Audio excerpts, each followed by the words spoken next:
mention, I have a survey that it's called Discover Your Personal Erotic Myth. That's online. You can get it at my website, but there's like 40 questions, and they start to help people identify more information about their sexual desire and history, what stands in the way, how they've been shamed or feared. But this is one of the questions that I always have found interesting.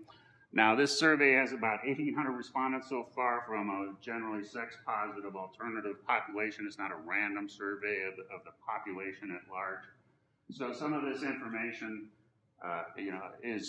that's the scope of it. It's not a random survey. But as you can see, this before 12, roughly 75% of young people are already aware, alive in their sexuality or their desire in some way.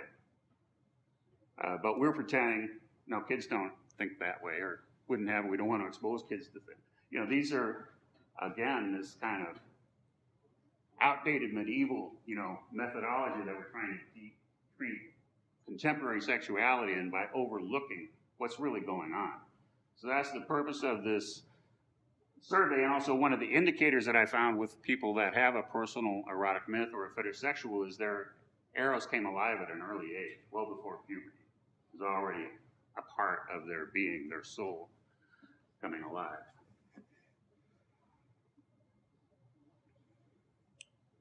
And this is another question kind of where from the survey responses there, 70%, I'm just born this way. No matter how kinky, perverse, off the charts their sexuality might have been,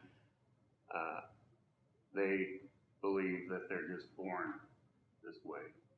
But I have not seen in my 15 years anybody who presented to me a sexual desire or yearning that was based on a pathology, a pathological, something that had, messed them up as children, and now they're on this, vengeful wave of terror based on that.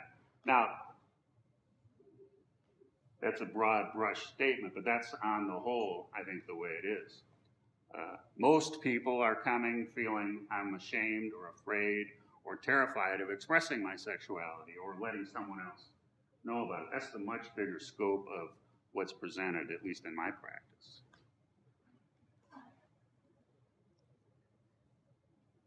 So this is some of the range that people put down in the survey. This is the percentage of the respondents that have this particular fantasy or another. That's up there. It's also really fascinating, and if you take the survey, you can opt in to see all the responses of there's a lot of places where people can put their personal responses in, like sound bites from their personal erotic myth or more about the fantasy itself, and just fascinating revelations of what the individual sexual psyche kind of looks like when it's given a chance to express in an honest way.